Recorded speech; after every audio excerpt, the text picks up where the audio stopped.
Pierce Brosnan became globally recognized as the face of cinema's most sophisticated secret agent, a man who moved through danger with elegance and certainty. On screen, he appeared untouchable. He was calm under fire, sharp in a tuxedo, and effortlessly magnetic. Audiences saw confidence and control. What they did not see were the private battles, unfolding far from the cameras. Behind the fame existed sorrow, disappointment, betrayal, and 5 actors he hated most, not always because of who they were, but because of what they represented in the most painful chapters of his life.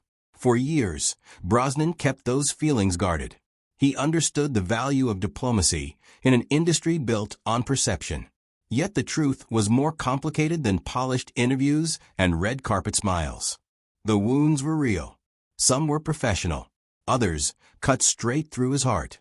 One man took the role he had long believed was destined for him. Another became the symbol of a corporate dismissal that left him stunned. A third was tied to personal devastation. And there were others whose behavior turned joy into strain. None of it was simple gossip.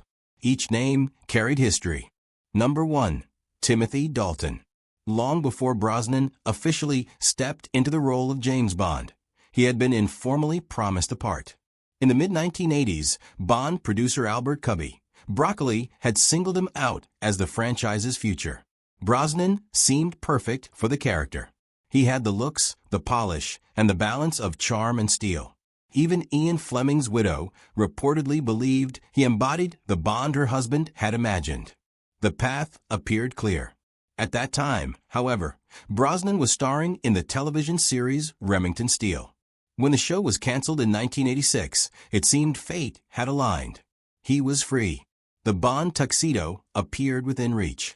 He had met members of the production team and even visited the set of For Your Eyes Only, where his wife Cassandra Harris had a small role. It felt inevitable. Then everything shifted.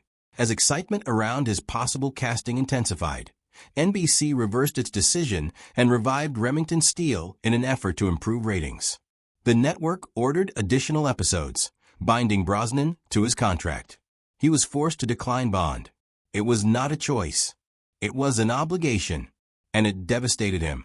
When the opportunity reopened, Timothy Dalton stepped forward. Dalton had been considered for Bond for years. He accepted the role, portraying 007 in The Living Daylights in 1987 and License to Kill in 1989. The first performed solidly worldwide. The second struggled in the United States, earning $34.7 million. Dalton's interpretation was darker and more grounded than Roger Moore's lighter style. Critics debated it. Fans were divided. For Brosnan, the pain was not about Dalton's talent. It was about timing. Dalton was a friend. That made it worse. He once admitted that he smiled publicly while privately wrestling with heartbreak. Dalton became, unintentionally, one of the 5 actors he hated most, not for wrongdoing, but because he symbolized a door that had slammed shut. During those same years, Brosnan's wife Cassandra Harris was fighting ovarian cancer. Her illness changed everything. The dream of Bond had belonged to both of them. She had championed him, believed in him, encouraged him. As her condition worsened, the lost opportunity weighed heavier. Between 1986 and 1994, while Dalton's Bond flickered and faded, Brosnan worked steadily. He appeared in The Fourth Protocol and even filmed Diet Coke commercials styled in a playful Bond-like manner. He remained visible, yet the role he desired haunted him like a shadow. In 1994, Dalton stepped away from Bond. The franchise sought renewal. This time, the call came to Brosnan. In 1995, GoldenEye premiered and revitalized the series, earning over $350 million globally. He had finally become James Bond. Over 4 films, his tenure brought in more than $1.64 billion worldwide.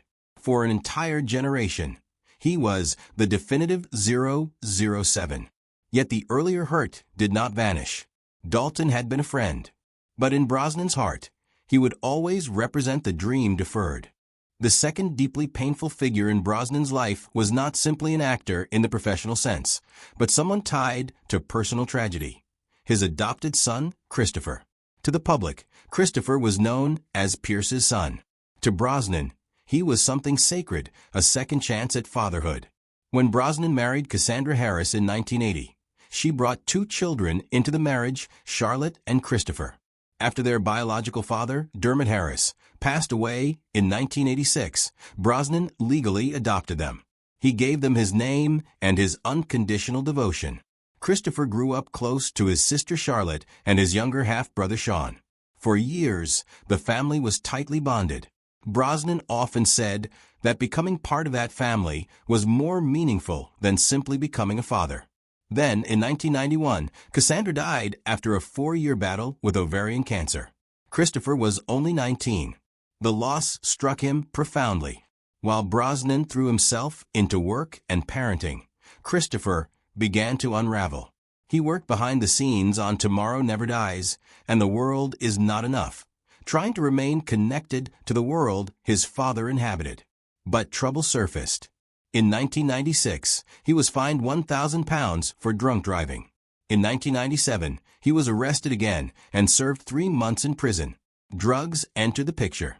He experimented with GHB and later harder substances. He collapsed outside a London nightclub and fell into a coma. In 2012, at age 32, he faced another arrest for drug possession. Tabloids reduced him to headlines, labeling him the troubled son of a Bond star. For Brosnan, it was agony. He had stood beside Cassandra through chemotherapy and hospital nights, powerless to save her. Watching Christopher struggle brought back that same helplessness. By 2024, Christopher had spent nearly 2 decades drifting in obscurity. Photographs taken outside a London grocery store showed him at 51, looking far older than his years. The difference between that image and the smiling child once photographed on red carpets was devastating. Brosnan rarely spoke publicly about him. When he did, he chose careful words. Privately, he remained informed, quietly offering assistance through indirect channels. He had already buried Cassandra in 1991 and Charlotte in 2013, who also died from ovarian cancer. Losing Christopher to addiction felt like the final blow in a tragic sequence. Number 3. Daniel Craig. In 2002, After Die Another Day earned $431.9 million and became the highest-grossing Bond film at that time. Brosnan expected to continue. He was preparing for Bond 21, physically fit and creatively engaged. Then a brief phone call ended everything in 47 seconds. He was told simply that he had been a great James Bond and thanked before being dismissed. Producers had already decided to reboot the franchise with a younger actor and a grittier tone. Internal messages reportedly described Brosnan as too expensive, too old, and even too Bond. When Daniel Craig was announced as the new 007, backlash erupted among some fans. Yet Casino Royale went on to gross $616.5 million and redefine the franchise. Brosnan handled the transition publicly with grace. He wished Craig well, but privately, the hurt lingered. There had been no farewell meeting, no tribute, no acknowledgement of nearly a decade of commitment. His salary dropped dramatically from $12 million per film to $3 million. He let go of 12 members of his team. Depression settled in. His children saw him cry. Craig himself was not personally attacked by Brosnan. Still, he became one of the 5 actors he hated most because he embodied the abrupt corporate rejection that erased an era of his life.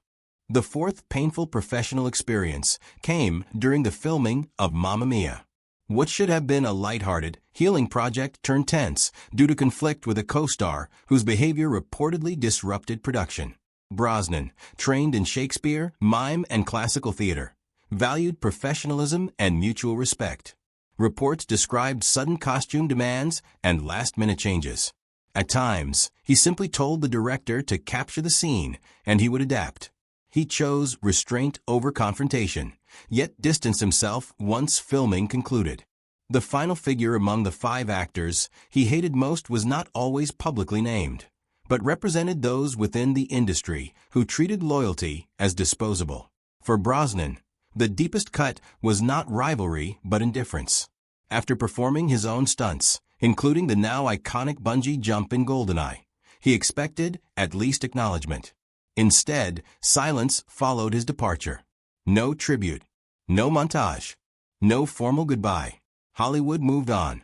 Over time, Brosnan rebuilt his career. He delivered strong performances in The Matador, The Ghost Rider, and later portrayed Dr. Fate in Black Adam. Yet Bond remained a presence in the background. He never returned for anniversary appearances. The chapter had closed without ceremony. Pierce Brosnan's life cannot be reduced to tuxedos and theme songs. Beneath the polished exterior stood a man shaped by love, grief, betrayal, and resilience. The 5 actors he hated most were not villains in a traditional sense.